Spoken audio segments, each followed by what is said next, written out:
నేటి పునీతులు పునీత సిల్వెస్టరు గారు.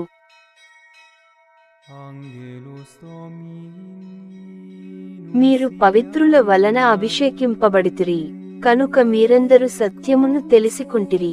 మంగళవారం, డిసెంబర్ 31, 2024. మొదటి పఠనం పునీత యోహాను వ్రాసిన మొదటి లేఖ 2వ అధ్యాయం 18 నుండి 21 వచనాలు.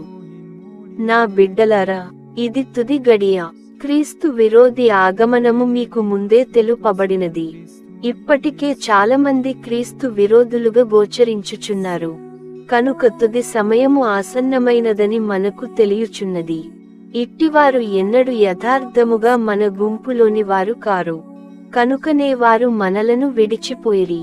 వారు మన గుంపులోని వారే అయినచో మనతోనే నిలిచి ఉండేవారు.